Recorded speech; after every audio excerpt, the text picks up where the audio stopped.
The Trumpet Daily program begins right now. Today's world news, what it means, where it's taking us. I bring you the one and only possible message of world peace. This is a message of hope, tremendous hope. And he said unto me, you must prophesy again. The Trumpet Daily program begins right now. دفاع الاحتلال الإسرائيلي إسرائيل كاتس إن الجيش سيواصل مهاجمة قوات Israel has carried out strikes on Syrian government forces in the southern city of Suwaida. Israel says it aims to protect the local Druze minority after deadly clashes there. قصف جديد قصف جديد يا شباب قصف جديد مبنى هيئة الأركان خالص قصف جديد يا شباب قصف خذونا بسرعة بسرعة بسرعة بسرعة بسرعة بسرعة. The Israeli defense minister shared video of the attack saying, quote, the painful blows have begun. Well, earlier today, Israel said it has struck the entrance to the headquarters of the Syrian armed forces in the capital. Indeed, we have heard from the Israeli Defense Minister, Israel Katz, who said that Israel will intensify its attacks on government forces if they do not withdraw from Suwaida. And indeed, in addition to the strikes that we've seen in the Syrian capital of Damascus, there have also been Israeli strikes in and near Suwaida, including strikes on tanks and other heavy equipment. Syrian government forces deployed there have been clashing with fighters from the Druze religious minority after a ceasefire collapsed. Israel has been launching strikes in the area for 2 days now, saying it aims to protect the Druze minority and to keep the area close to its own border demilitarized. There appears to be a reluctance to just straight out invade for now. And this attack, you know, it's kind of called a knock on the ceiling type attack of the entryway to the major, to the Syrian military command headquarters in Damascus is seen as a warning shot. But what it is warning of is unclear. The reason of this intervention from Israel is the same as the first interventions by Israel, meaning it's responding to the Druze community in Israel asking Netanyahu to act, meaning the religious head of the Druze community in Israel is Sheikh Al-Trifi. He's very close with Sheikh Al-Hijri that we mentioned. Yeah. One of the prominent religious Druze leader in Syria, and he is pushing him to push Netanyahu in order to intervene. We saw demonstrations in the streets of Israel by the Druze community asking him to intervene on behalf of the Druze community in Syria. So the situation is very bizarre actually, because the Druze community in Syria was very pro-Assad before the fall of Assad, meaning against Israel. Yeah. So we are seeing like the cards being reshuffled.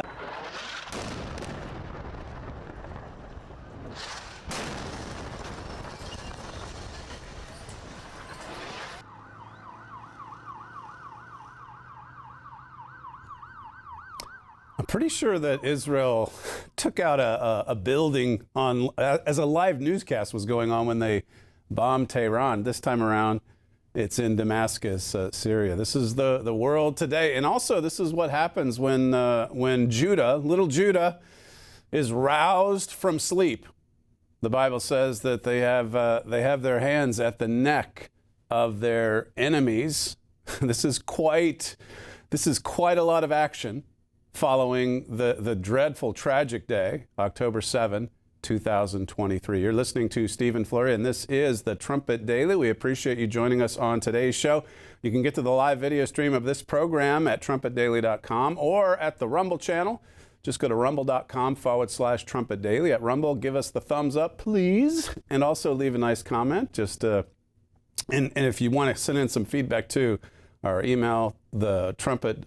What is the a total brain freeze, thetrumpet.com. Go to the website instead. Tomorrow I'll give you the email address. It shows I haven't used that in a while, so I'll have to get back into that. But we do get some email from time to time, and I've had a lot actually stack up just in recent weeks. Hopefully today or tomorrow I can get through some of that. Today's the 16th, by the way, July the 16th. I think it's the 36th anniversary of essentially the start of the Philadelphia Church of God. This work didn't officially start until January of 1990, but on this day, 36 years ago, I was the first one to read Malachi's message, my father's manuscript at that time, and of course the work sprung from that publication, that little book, Malachi's message to God's church today. We really have put some years behind us.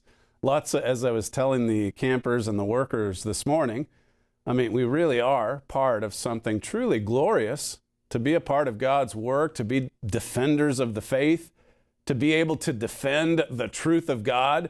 I told the campers about the 6 years of litigation from 1997 to 2003. I mean, this predates our teens, but this is their history. I mean, that was like, see, in the spiritual sense, fighting for Mystery of the Ages, fighting for Mr. Armstrong's works, his written works. Spiritually speaking, that was like Operation Rising Lion, because we would not be deterred. We were on a mission, defenders of the truth, at a time when everyone else cast the truth to the ground, buried the truth. Israel was asleep at the wheel in the lead up to October 7. But what we've seen since is a rising lion. And of course, as if right on cue, you've got the United States twisting the arm of Israel, saying, now back off, back, never mind the Druze that are being persecuted in southern Syria.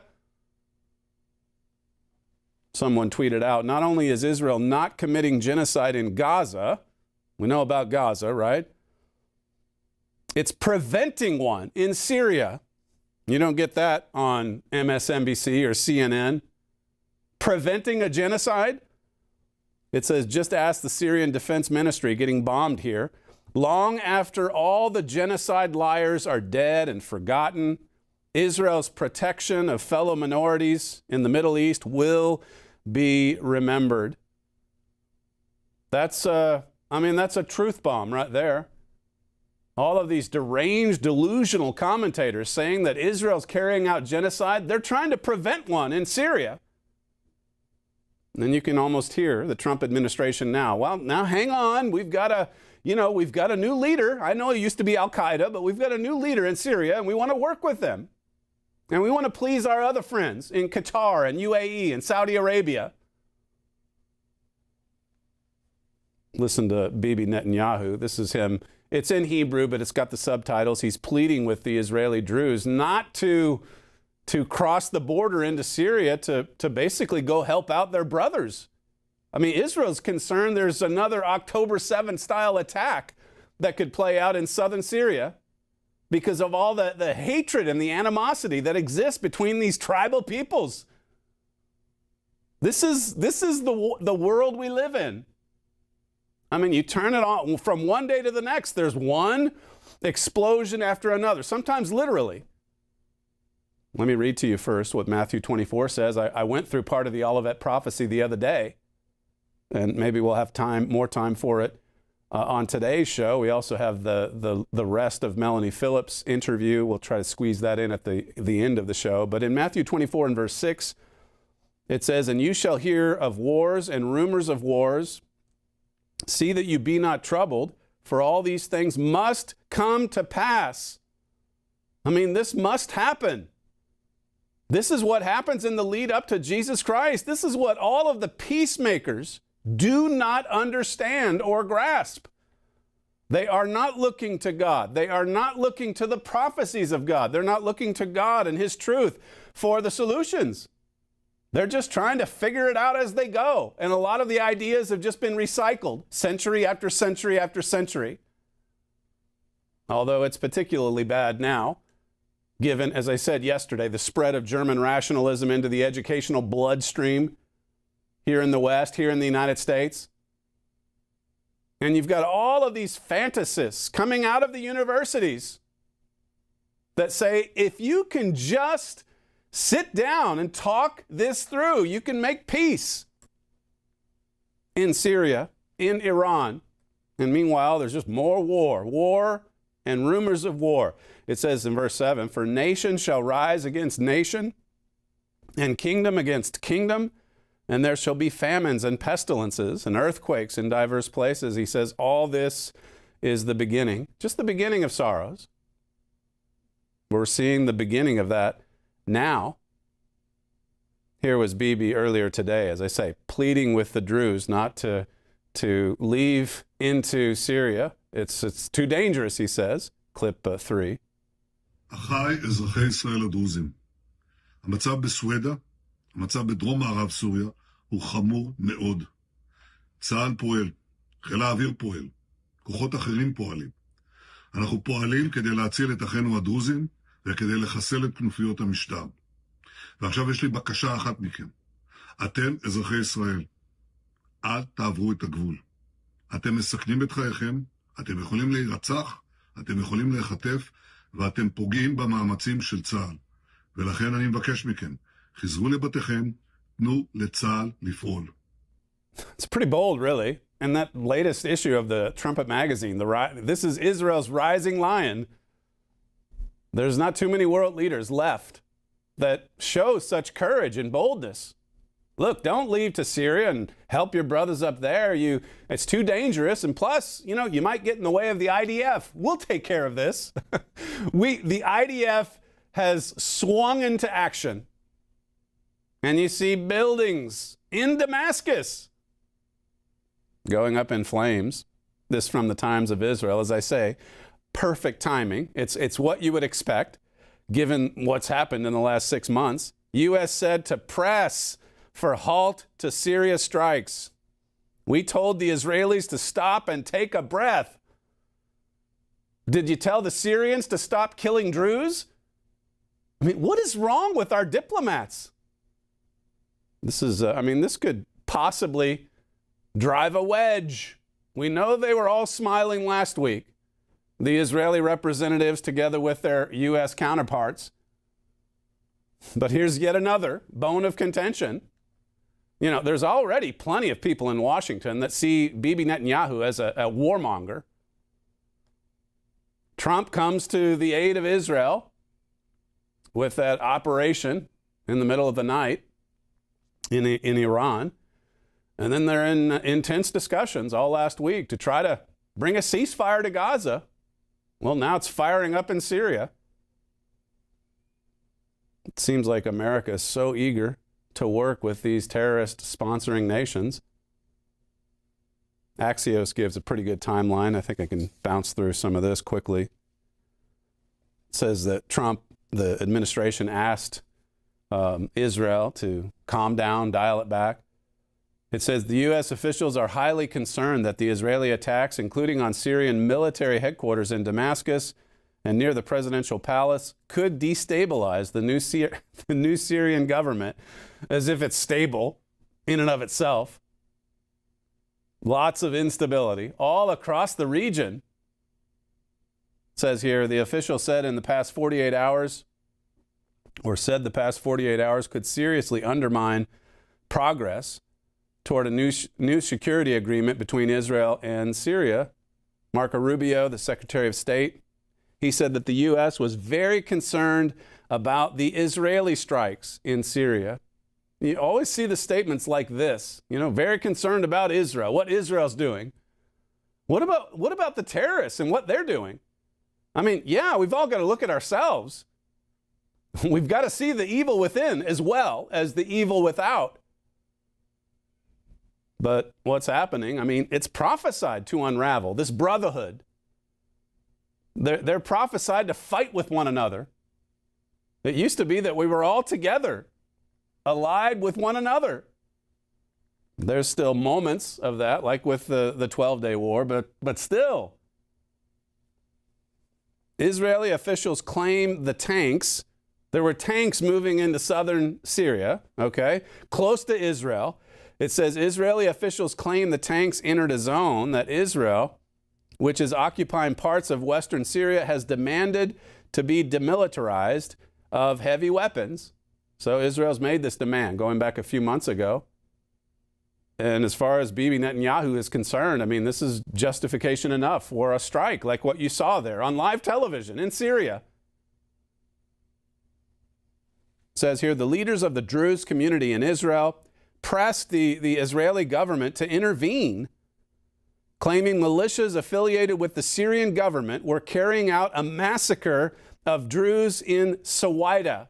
Okay, so there's no official statements that I know of coming from the State Department saying to the Arabs in southern Syria, connected to the Syrian government, carrying out a massacre in Suwaida. No strongly worded statements for them. Hey, let's have a ceasefire. They carry out these atrocities, and everyone's a victim. Men, women, children, babies. You know how it played out on October 7. We watched a short video today in the SEP forum, just kind of summarizing the events of the Holocaust. Same thing. I mean, the Nazis just took babies into the gas chambers. It didn't matter. Women, children. The objective is to kill Jews. And in the 1940s, Hitler was pretty good at it. In fact, after having firing squads kill so many of them, tens of thousands, they realized, well, that's too slow. We've got to have gas chambers. We've got to burn them alive in ovens. That's 80-some years ago. That's not that long ago in the grand scheme of things. As I told the campers, I know you're teenagers and you don't remember the lawsuit over God's truth, mystery of the ages. But there's plenty of people still alive. As I said yesterday, they're dying off, but there's people that remember World War II and that remember the Holocaust. And as I've said recently, I mean, in some ways, October 7 takes it to another level, because with the Nazis, they tried to cover up their crimes. Hamas tried to broadcast it. They're proud of their efforts to exterminate Jews. And then when the Jews respond, why are they always told to, hey, pull back. Let's calm down. Let's not escalate things. It says here, on Tuesday night, local time, and into Wednesday morning, Israel escalated its strikes against Syria. This is Axios, remember. And other Syrian targets. On Wednesday around noon local time, this would be today, hundreds of Israeli Druze broke through the border fence with Syria in the Golan Heights and entered the buffer zone between the countries in an attempt to reach Suwaida. They're running to help their fellow Druze. I mean, they're showing some courage. They're breaking through Israel's security fence, only in the other direction. They're not getting into Israel trying to kill Jews. They're trying to defend their brothers. And Israel, for its part, the government, the IDF, Benjamin Netanyahu is saying, look, don't get in the way. We'll take care of this. Israel intervening to stop a massacre, to stop another genocide. Let's just get rid of the Druze. We don't like them. What a world. Wars and rumors of wars. Israeli officials claim the strikes are intended to protect the Druze minority in Syria as part of its commitment to the Druze community in Israel, and that Syrian militias affiliated with the government have been killing dozens of Druze. Killing dozens of Druze? Really? And they're just getting away with it? And there's no strongly worded statements from the U.S. or the UN or anybody? I guess not. That's the position that Israel finds itself in repeatedly. Repeatedly. It says here, the U.S. official said the Israeli government told the Trump administration it sees what happened in Suwaida as an October 7-like attack on the Druze community. So Israel learned its lesson 20 months ago, and they don't want to see it happen again. The latest issue of the Trumpet, I don't think I have it up here, but it's got Bibi Netanyahu on the cover, and it says, Rising Lion, Israel's Rising Lion. my father writes, how that he was stirred by Netanyahu's action, his bold, aggressive leadership. And then he ties in a spiritual lesson. He says, what Israel did to neutralize Iran teaches all mankind powerful lessons about what it takes to overcome evil. And it's a specific reminder to those God has called to back his watchman work in this dangerous end time. To achieve what God wants us to, we all need the spirit of a rising lion. We need to spring to action. We need a lion-like spirit. And we're seeing in the physical sense, we're seeing a pretty good example of it. It's unusual these days. It's rare. Isaiah 3 says that strong leadership is being taken away. You just don't see strength and boldness and courage like you used to. Instead, you see a lot of compromise and surrender and dialogue and negotiation. Read through Isaiah 33 sometime. Well, maybe I can take you through a few verses. I don't have it in my notes, so I'll have to do it the old-fashioned way. Isaiah 33, verse 3, to begin with. It describes what's coming on this world. I mean, it's in some ways, it's like an Olivet prophecy. Verse 3, it says, and the noise of the tumult, at the noise of the tumult, the people fled. At the lifting up of yourself, the nations were scattered. This is in the lead up to the Great Tribulation, which then culminates in the return of Jesus Christ to this earth. Notice verse 9. It says, the earth mourns and languishes. Lebanon is ashamed and hewn down. Sharon is like a wilderness, and Bashan and Carmel shake off their fruits. I mean, there's a lot of mourning and sadness. You back up to verse 7, though, and it says, behold, their valiant ones shall cry without, and ambassadors, the ambassadors of peace, shall weep bitterly. The ambassadors for peace, the diplomats, the negotiators, when everything explodes, just like that building did on live television, when it explodes in our faces, there's going to be a lot of weeping and mourning when mankind finally awakens to the fact that we haven't been able to solve our problems. Jesus said in the Olivet prophecy, Matthew 24, 21, and 22, that great tribulation is coming.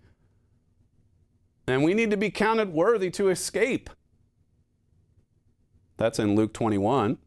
But here, Isaiah 33, where is it? Verse 18, it says, your heart shall meditate terror. I mean, we have to be a realist, not a fantasist. We have to be real. We have to look at this world as it is. This is not God's world. This is not a safe place. You're just seeing one more explosion after another. It's becoming almost routine. Now, don't get calloused, God says, but meditate on the terror. Meditate on these atrocities. And make sure that you're ready and prepared, even emotionally, obviously spiritually, most of all, but even emotionally, get ready for what is coming. So much suffering. Why does there have to be so much suffering? Well, God's trying to get our attention. God's trying to get us to turn to Him in humility and repentance and faith, to look to Him, to bring Him into our lives. And along with it, blessings from God, and safety, and deliverance, protection, all those things too. I mean, we need God in this dying world. We need God in this dangerous world. We need God looking after us and looking after our children. Meditate on the terror. Meditate on what's coming. Make sure you're prepared and ready. Back to this article, Israel's rising lion. My father says, Netanyahu has fought and won like no Israeli prime minister for quite some time. He has the will to fight. Fight, fight, fight for his nation. He has the will. For so many of the Israelite nations, their will's broken. There's only a very few exceptions left. That being strong leadership, with a will to fight, with a will to face down your enemies that want to kill you or kill your friends. In the case of the Druze, these are Israeli Druze. I mean, look at how diverse, just as an aside, how diverse the Israeli population is. It exposes the lie that is Israel's committing genocide. No, I think it's Israel's enemies that are out there trying to eliminate or exterminate all the Jews. It's obvious. It's in their charters, as I've said. It's in their religious texts, as Melanie Phillips has said. There's not too many people that go there. I mean, even after 9/11, George W. Bush bent over backwards, basically, to say Islam is a religion of peace. Like, the war is against terrorism. And what does that mean? Is it against Iran? Oh, certainly not. Iraq? Well, we do have an occupation in Iraq for a short time, but we're just going after the terrorists. That's not the way great warriors of the past used to talk. They spoke with boldness. They spoke about crushing the enemy. But you can't talk that way these days, because then you're going to be attacked. The will is broken. My father says, well, he uses the example of Churchill and the courage that he had. Of course, Bibi Netanyahu is a big fan of Winston Churchill. He's read just about every book on him. And Churchill demonstrated some courageous leadership as well, even when he was ridiculed and mocked, even when he was alone in the wilderness. He stood alone and he kept sounding the alarm. He kept delivering God's warning. That rising lion operation, that title comes from Numbers 23. You can read about it in the book of Numbers. As I say, Bibi Netanyahu's also rare. He's also rare as far as leadership goes, in the sense that he does cite chapter and verse from time to time. That's unusual. In a world where the Bible is just dismissed and ridiculed and buried, we ought to dig it up and dig into it and see what God has to say. And look at all of these prophecies describing our time today, like Matthew 24, like Isaiah 33, as we just read. This is our instruction manual, our guidebook for living, and it's also loaded with prophecy. And it tells us what's coming next. Tomorrow's news today. When we come back, we'll finish today's show with the rest of our sit down with Melanie Phillips in Jerusalem just last week. You're listening to Stephen Flurry, and this is the Trumpet Daily. We'll be right back.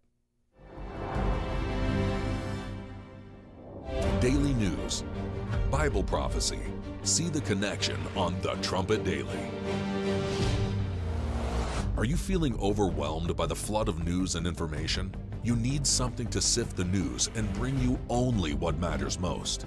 You need the Trumpet Daily. You also need something to help you understand not just what's happening now, but what will happen next. You need the Trumpet Daily. Only the Trumpet Daily accurately matches daily news to precise Bible prophecies. Because Bible prophecy is the only tool up to the task of sifting the news down to what's important and showing you what will happen next. Join host Stephen Flurry every weekday. Go to trumpetdaily.com.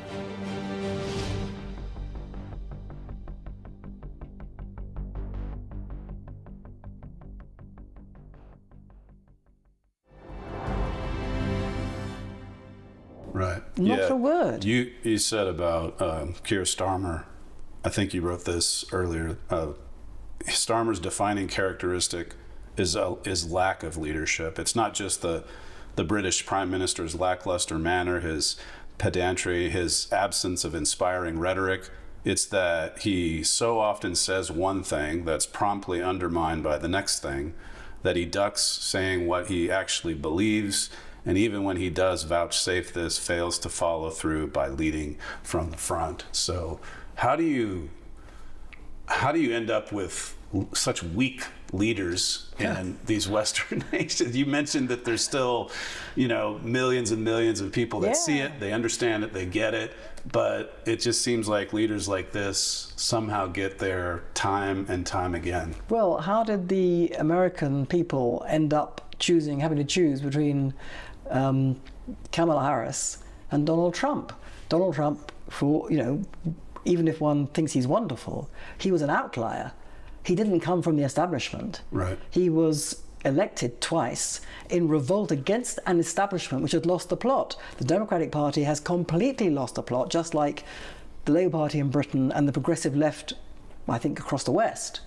So you have the same phenomenon that you have millions of ordinary people for whom the political establishment, both Republican and Democrat, conventionally understood, and Labour and Conservative in Britain, but the whole establishment no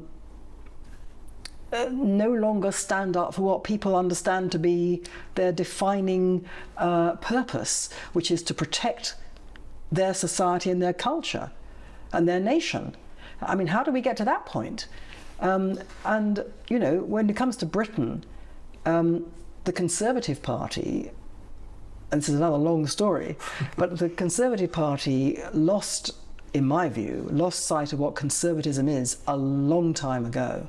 And as a result, presided through one prime minister after another over accelerating disintegration of Britain as a properly functioning civic society, as well as destroying its defences. And consequently, when the place was literally running in sewage, the rivers were just sewers, and it was in practical terms, that was true, and also in metaphorical terms, people said, this party cannot govern ever again. And consequently, Sir Keir Starmer's Labour Party, which was not popular, he was not a popular leader, people didn't trust him, they didn't like him, but he was elected because we couldn't elect the Conservatives, is what people thought. So you have overall a situation which kind of reflects the loss of mojo of the culture, of the society, of the nation itself. It's reflected in the politics. Yeah.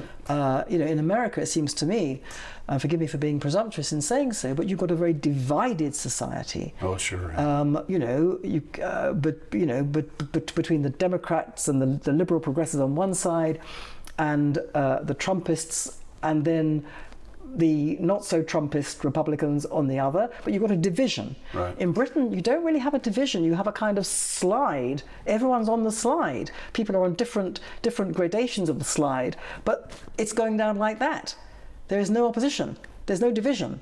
So these Britain and America are taking different forms, but basically it's a culture that is going down. Now, it's possible that it will recover. It's possible that President Trump will haul it back. Possibly. I don't know. Maybe he will, maybe he won't. Maybe he'll do what he can in the 4 years he has, but then he'll go backwards again. I've no idea. Right. None of us has any idea. But certainly at the moment, you have a West which is in trouble. Right. And all the things that we're talking about, I think, are manifestations of that. Is existential difficulty. Who do you see as the last great leader of Britain? How long ago would you have to go, and who would it be?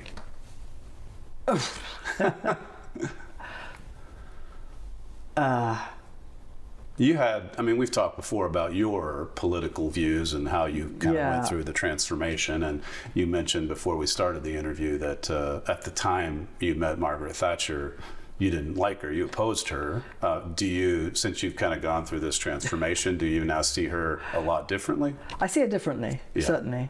But she had elements of greatness in her because she understood that Britain was on a trajectory of demoralization and decline, and she wanted to arrest it. She had a vision of Britain becoming great again, and that was a great thing. And she did some good things, some very good things. However, I am not a signed-up member of the Margaret Thatcher fan club at all. I think she encapsulated much of what's gone wrong with conservatism, where it became confused with economic liberalism, which basically, to cut a very long story short again, it basically lined up so-called conservatives on the same territory as the left, which is the individual. And that's the road to ruin, because we stopped looking after each other. And so what was the last great leader? Well, you know, Churchill was the great leader. He saved the West. He didn't just save Britain, he saved the West. So, you know, he was unequivocally a great leader. Without Churchill, there wouldn't be Britain. You know, it wouldn't be a free society. So that's, I think, unequivocal. Your prime minister here, Netanyahu, he's a pretty big fan of Churchill. He's read, I think, just about every book about Churchill. Yeah. Do you think that motivates his leadership over Israel? I'm not an unabridged fan of Netanyahu either. I don't think journalists should be fans of anybody, frankly. I think we should always, as journalists, stand back and say they do good things, they do bad things. Netanyahu is a great patriot. He is a great Jewish patriot. He understands Jewish history. He understands the arc of Jewish history. And he is totally and passionately and irrevocably and with his entire soul devoted to the survival of Israel and the Jewish people. Right. And that is his strength. And in that, his heart beats absolutely with Israel, with the people of Israel. And that's why he's still in power. Also, he has a strategic, a genius for strategic thinking. He understands the big picture in a way that I can't think of anybody else who does understand that. However, I think he has certain flaws, which I think get in the way of the leader he should be. It's another big topic. He's had recently he's had meetings with President Trump, and you know, they've had big smiles, and President Trump's been out there to greet the motorcade as it drives up to the White House, and they've been talking about ending the war in Gaza and bringing the hostages back, and a lot of things actually. Do you feel like he's had 4 years separate his first term, and then his second term obviously just started in January? Do you see President Trump's relationship with Israel or his views regarding Israel different than you did during President Trump's first term? Well, like during the first term, he's moving the embassy to Jerusalem. Exactly. They recognize the Golan Heights as Israeli territory, and it just seems like this time around. And again, it's too soon to tell.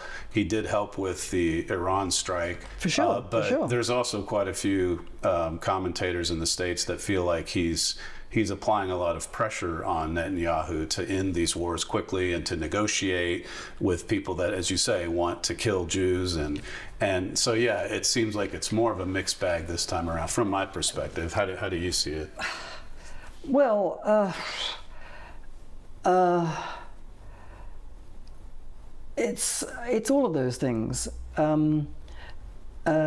His first term, you know, he turned out to be the most consequential American president from the point of view of shifting things along for the better in this region that anybody could remember.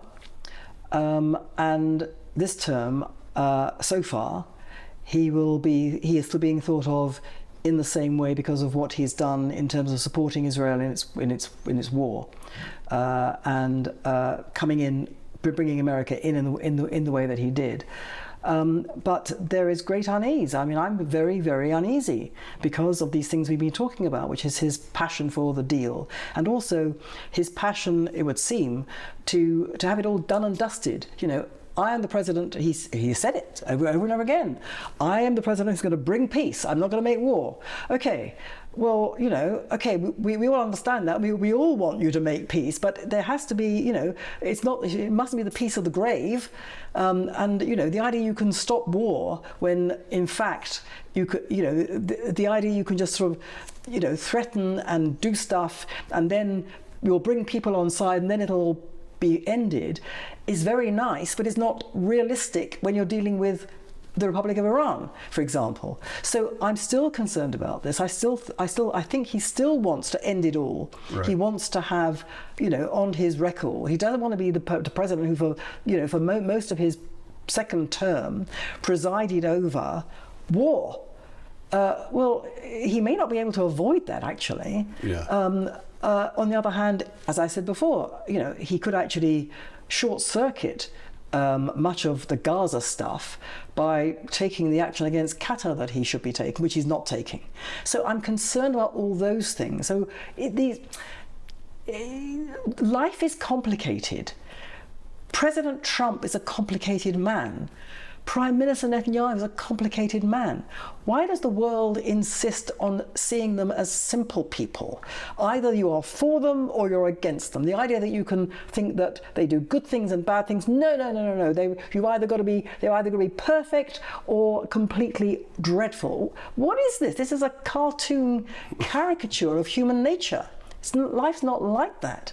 So I take it bit by bit. I look at what's being done, I look at what's being said, I try and form a conclusion from what's being said and what's being done. In these circumstances, we haven't got the faintest idea what is being said or done, frankly, because we're in a war and people with different agendas are pouring in the whole time. We don't know to what extent we, the public, are being played.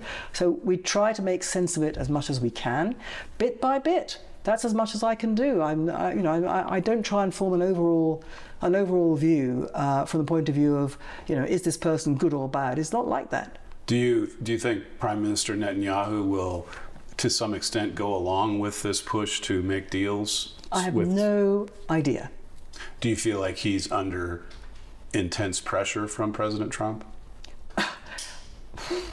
Well, I'm pretty sure I can be confident in saying he's not under under the kind of pressure he was under the administrations of President Biden or President Obama, right, who were basically these were hostile administrations to Israel. Right.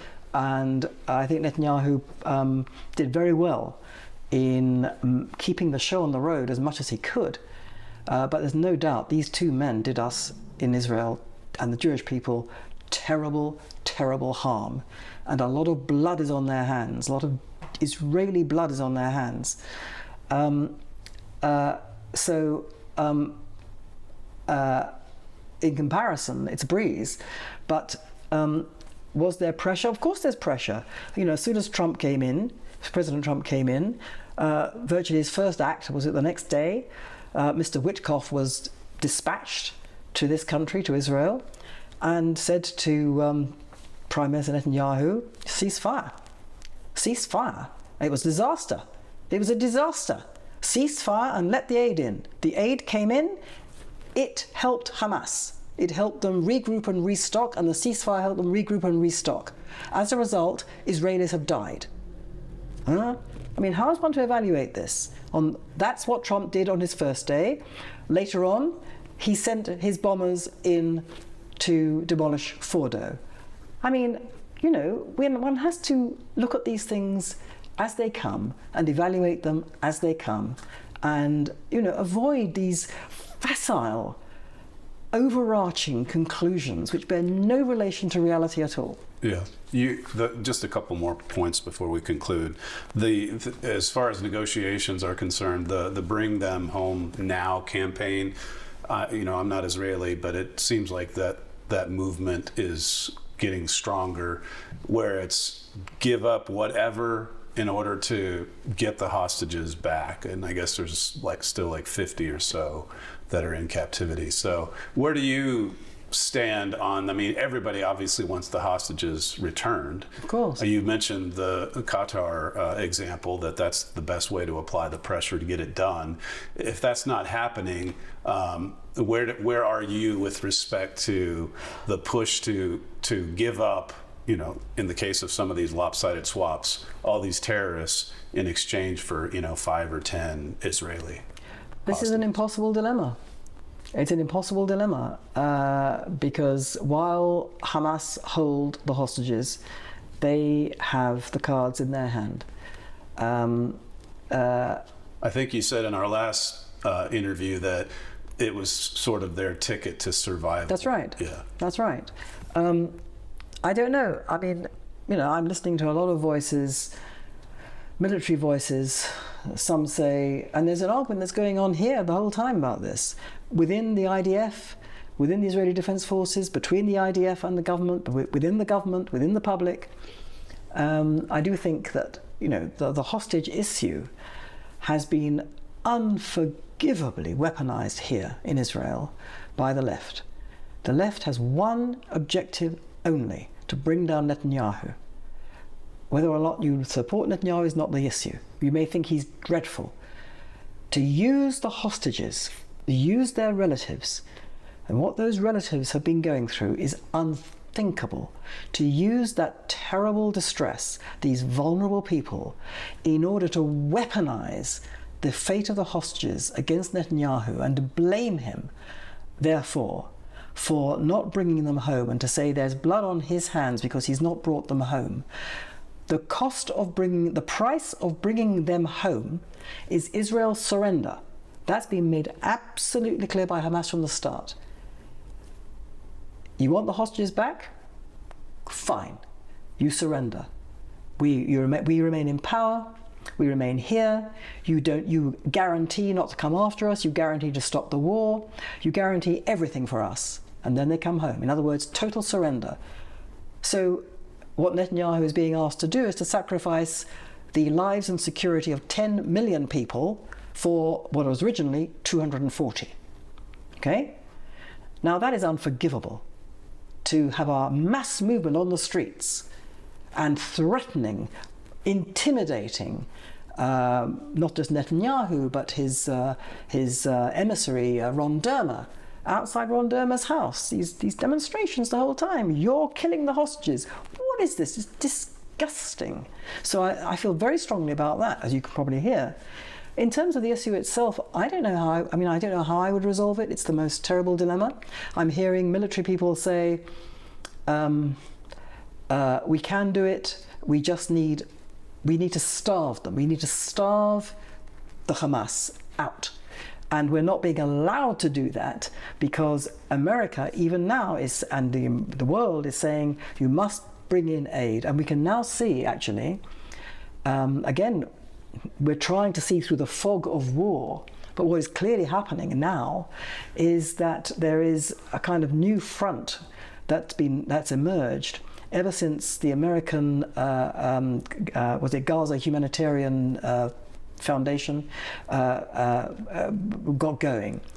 The Hamas is throwing everything at this because they have to prevent aid, food from getting to the Gazans. It must come to them, otherwise they're finished. So now we're seeing a very complicated situation and more games being played, I use the word games advisedly, in which the Hamas are claiming that the IDF are shooting Gazans dead in the food queues deliberately, and this is being peddled by people like the certain American news media outlets and in Britain, whereas in fact it's the Hamas who are killing Gazans for queuing up for food. And insofar as the IDF have killed people in those queues, it is clearly because they have been unable to cope with the fact that they are being rushed by possible Hamas people trying to kill them, and it's almost impossible to tell who is Hamas and who is not. Hamas don't wear uniforms. How do they know? It's the fog of war, the confusion of war being projected through this malevolent prism, which is the prism through which the Western media by and large present Israel. So it's a very complicated situation. You know, how the fate of the hostages can be resolved in this is not clear to me. I'm not a military person. I hear people saying, you know, if we starve, if we can isolate the Gazan civilians from the Hamas, so we'll feed the Gazan civilians, but then we will starve out the Hamas. I mean, can you imagine the Western reaction to the word starving anybody? They're not going to allow it. So it's so complicated. I don't know whether that would work. I've no idea. But I wouldn't like to be in Netanyahu's position. Yeah, well, speaking of that one, you mentioned Hamas's demand is for Israel to surrender. Bibi's talked about Hamas surrendering or just totally crushing the Hamas government. How does that happen, given all of the complications you just said? Again, I can't answer your question because I'm not a military expert in any shape or form. But I'm hearing that it is, in the view of military experts that I'm listening to, entirely possible and doable, and could have been done a long time ago, had the West not insisted on basically helping Hamas survive. It can be done. Okay, so people say you can't kill the ideology. Well, of course you can't kill the ideology. We're talking about the Muslim Brotherhood. You're not going to kill the ideology of Islamism, political Islam. Of course not. But I am persuaded that you can destroy Hamas as a functioning military force and threat. I'm persuaded about that. How you keep that situation in Gaza from descending again is, I'm sure, being discussed at this very moment in America. That's why, you know, President Trump said, you know, encourage them to move out and move in people who will properly look after the place. I don't know whether that's possible, but the idea that you can destroy Hamas as a military force that can threaten Israel, of course that can be done. Yeah. One last thing. You mentioned the meetings between President Trump and Bibi Netanyahu. What's your initial take on that, whether it's been helpful, successful, or harmful? I have no idea, and nobody has any idea. Yeah. Nobody knows what these two men have said to each other. All we know is the spin and the agendas that are coming out from every possible source. I've got the faintest idea what's going on. I hope that eventually I will find out. I will just say in conclusion that I love the clarity. Anytime I have a discussion with you, it just seems like how you see it, how you explain it, it's crystal clear. Even when I'm very unclear, I'm clear that I'm unclear. Even when you're very tired, as you said before we started, you did a great job. So many things to mention. You write columns for the Times of London. I mentioned your book, The Builder's Stone, last time you were on the show. You're on X, and then you've got Melanie Phillips .substack.com. That's where you can find all my work, yeah. All right, well, thanks again for being so generous with your time. Melanie Phillips. Always a pleasure. Always a pleasure. Thank you so much.